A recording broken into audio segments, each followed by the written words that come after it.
تازہ ہوا کا جھونکا ثابت ہوا لاہور ہائی کورٹ کا فیصلہ کہ جس میں ایک نجی چینل کو بند کرنے کا پیمرا کا حکم نامہ معطل کر دیا گیا ہے، اور اس حوالے سے فوری طور پر صحافیوں میں خوشی کی لہر دوڑ گئی۔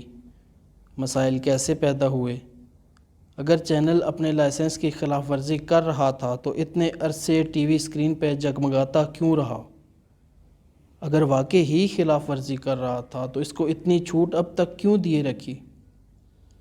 اور اگر چینل کی سرزنش بھی کی جاتی رہی ہے اور اس حوالے سے چینل بدستور خلاف ورزی کرتا رہا ہے تو پھر ہاتھ ہولا کیوں رکھا گیا؟ جبکہ اسی حوالے سے دیگر مقامات میں سختی واضح دیکھی جا سکتی ہے۔ اتنے عرصے کیوں اس چینل کو پھلنے پھولنے کا موقع دیا گیا؟ اور جب اب چینل سے مزدور صحافیوں کا روزگار وابستہ ہو چکا ہے، مالکان کا نہیں صحافیوں کا، تو پھر کیا وجہ ہے موجودہ وقت کے انتخاب کی، اس کی نشریات روکنے کی؟ اس جیسے دیگر کئی سوالات ہیں جنہوں نے اس پورے قضیے میں جنم لیا ہے اور پیمرا جیسے اہم ادارے کی کارکردگی پہ سوالیہ نشان لگا دیا ہے۔ اپنی کارکردگی دکھانے کے لیے آزاد ادارے نے اگر زیر بار ہو کے فیصلہ کیا تو کس نے زیر بار کیا؟ اس پہ نہ کوئی بحث ہوگی نہ ہو سکتی ہے، کیونکہ کچھ معاملات ہمارے ہاں نو گو ایریا جیسے بنا دیے گئے ہیں، یا پھر مقدس گائے کہ جن پہ مباحثہ کرنا جرم تصور ہونے لگا ہے۔ چینل پہ پابندی لگتے ہی مختلف اختلافی امور زیر گردش رہے۔ کوئی چینل کو سچائی کا استعارہ بنا بیٹھا تو کسی نے اس پابندی پہ دبی دبی مسکراہٹ کے ساتھ جشن منایا، اس بات سے قطع نظر کہ چینل حق کا ساتھ دے رہا ہے یا حق کے لبادے میں باطل کا آلہ کار بنا ہوا ہے۔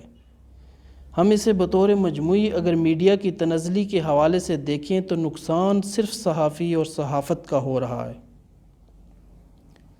عدالتی فیصلہ یقینی طور پر حقائق کی بنیاد پہ آیا ہوگا، اس پہ بحث نہیں، لیکن چینل کے کرتا دھرتا افراد کے زیر گردش واٹس ایپ پیغامات، نیوز اینکر کا آخری بلیٹن پڑھتے ہوئے آنسوؤں کا اختتامیہ دینا، اور پھر اس چینل سے وابستہ افراد کا پیمرا آفس بلڈنگ کے باہر احتجاج اور گارڈ کا اسے غلط طریقے سے ہینڈل کرنا، اس معاملے کو پس منظر سے سب کے سامنے لے آیا۔ یاد رہے، ڈنڈے، آنسو گیس، گولی کا سامنا ہمیشہ مزدور صحافی ہی کرتا ہے۔ مالکان کے اے سی روم کی ٹھنڈک کبھی ختم نہیں ہوتی۔ مزدور صحافی ہم اسے کہہ سکتے ہیں جس کا صحافت اوڑھنا بچھونا ہے اور وہ اور کچھ نہیں جانتا۔ یوں کہیے کہ ان 965 افراد کا تعلق ہو سکتا ہے چینل کے ساتھ کسی قدر اچھا ہو، اسی لیے انہوں نے نہ صرف احتجاج ریکارڈ کروایا بلکہ عدالت سے فیصلہ بھی ان کے حق میں آ گیا، جس پہ وہ خوش بھی ہیں۔ میڈیا کی تنزلی جس طرح الیکٹرانک میڈیا میں دیکھی گئی ہے، ویسی ہی کچھ عرصہ قبل اخبارات یعنی پرنٹ میڈیا کے حوالے سے بھی دیکھی گئی۔ پرنٹ و الیکٹرانک میڈیا میں جب سے صحافیوں کا عمل دخل کم ہوا ہے اور سیٹھزم حاوی ہوا ہے، وہیں سے اس کی تنزلی کا دور بھی شروع ہوا ہے۔ میڈیا کی اپنی صفوں میں ایسے افراد کی بہتات ہے جو چھاتہ بردار صحافی ہیں۔ پہلے ہم رپورٹنگ کی حد تک کہتے تھے کہ پیسے دے کر کارڈ بنوا لیتے ہیں، لیکن اب آپ اعلیٰ عہدوں تک دیکھیے تو ایسے افراد کی بہتات ہے جو مشہور صحافی بن چکے ہیں، لیکن وہ اس سے پہلے یا تو اداکار تھے یا پھر پراپرٹی ڈیلر، یا وہ کہیں سے ریٹائر ہوئے، یا پھر ان کا ماما چاچا کسی چینل میں اچھی کرسی پہ براجمان تھا اور وہ اس کو موقع غنیمت جانتے ہوئے چینل یا اخبار میں آ دھمکے۔ سونے پہ سہاگا یہ ہوا کہ اخبارات اور ٹی وی چینل سیاسی جماعتوں کے نعرہ باز بننے لگے۔ ایک ایک پارٹی سب نے پکڑی اور چل سو چل۔ یہ بھیڑ چال میڈیا کو چاروں شانے چت کر چکی ہے۔ غیر جانبداری کو صحافت سے جیسے دیس نکالا دے دیا گیا ہو، چاہے وہ پرنٹ میڈیا ہو یا الیکٹرانک میڈیا، اور اب تو ڈیجیٹل میڈیا کے گھوڑے بھی اپنا اپنا کھونٹا سنبھال چکے ہیں، اور ڈیجیٹل میڈیا کے یہ گھوڑے اپنے کھونٹے سے وفا بھی کر رہے ہیں۔ لیکن کراس میڈیا اونرشپ کے تحت وجود میں آنے والے ٹی وی چینلز کی اکثریت اس حقیقت سے انکار کر رہے ہیں کہ اگر حالات یہی رہے تو باری سب کی آئے گی۔ ایکسپریس، دنیا یا ان جیسے اکا دکا چند میڈیا گروپس کی شہرت ادائیگیوں کے حوالے سے بہتر ہے تو زیادہ تر اخبارات اور چینل کا پیٹ بھرنے والے صحافی 6 ماہ تنخواہوں سے محروم رہتے ہیں۔ اس کے ساتھ چینل یا اخبار توقع کرتا ہے کہ وہ ان کے لیے سڑکوں پہ احتجاج بھی کریں۔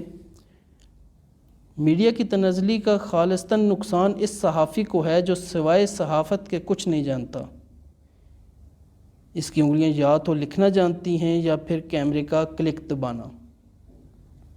چھاتا بردار تو آج جہاں کل وہاں، ان کا یہ کاروبار نہ چلا تو کوئی اور کاروبار سے ہی، اور کچھ نہ بچا تو گھروں میں پورے کے پورے اسٹوڈیو بنا لیے اور یوٹیوب زندہ باد۔ لیکن ایک صحافی پوری زندگی صحافت کرتا ہے، نتیجتاً گزر بسر ہی مشکل سے ہوتی ہے۔ منافع خور تو کوئی اور ہیں جو منافع لیتے ہیں اور یہ جا وہ جاؤ۔ ایک چینل پہ قدغن لگتی ہے تو دوسرے چینل کی سکرین پہ ڈھول بتاشے خوشی میں نظر آنا شروع ہو جاتے ہیں۔ ڈھول پتاشوں والا زیر عتاب آیا تو پہلے والے کی باچھیں خوشی سے کھل جاتی ہیں۔ یہاں تو چینلز ایک دوسرے کے خلاف پوری کمپین تک چلا دیتے ہیں۔ میر شکیل الرحمان کی گرفتاری کی خبر ان کا مخالف چینل فشوں کے پھٹے لگا کے چلاتا ہے، تو میر صاحب کا چینل مخالف چینل کی ہزیمت کو لہک لہک کے بریکنگ نیوز بناتا ہے۔ یہ تمام لوگ اتنا ادراک نہیں رکھتے کہ آج اگر ایک کے گرد شکنجا کسا جا رہا ہے تو کل کو باری دوسرے کی بھی آئے گی۔ مفاد پرست تو ان کو لڑانے کے لیے کچھ سال آتے ہیں پھر نظر نہیں آتے، لیکن اس میں میڈیا اپنا اتنا نقصان کر لیتا ہے کہ ناقابل بیاں ہے۔ معزز عدالت سے چینل کی بحالی صرف چینل کی بحالی نہیں ہے، بلکہ 965 خاندانوں کی امیدوں کے دیے کی پھڑپھڑاتی لو کی بحالی ہے۔ جو دیا بجھنے کو تھا وہ پھر سے تیز روشنی سے جلنے لگا ہے۔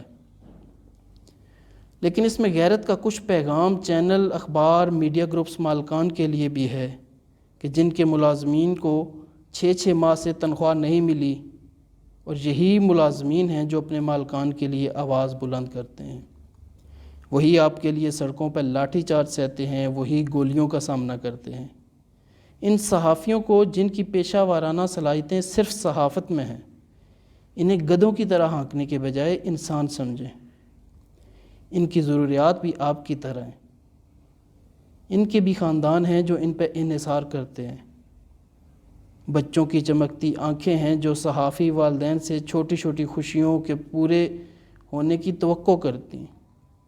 چینل مالکان کے نزدیک تو شاید صحافی لوہے کا مجسمہ ہے جو جذبات سے عاری ہو یا جس کے خاندان نہ ہوں۔ آپ کا فرض ہے کہ سوچئے حقیقی صحافی کیوں ڈپریشن کا شکار ہو کے زندگیوں سے جا رہے ہیں۔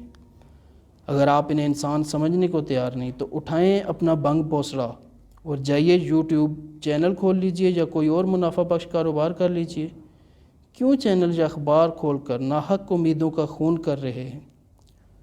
بقول فراز سب اپنے اپنے فسانے سنائے جاتے ہیں، نگاہ یار مگر ہم نوا کسی کی نہیں۔ میں آج زد پہ اگر ہوں تو خوش گمان نہ ہو، چراغ سب کے بجھے ہیں، ہوا کسی کی نہیں۔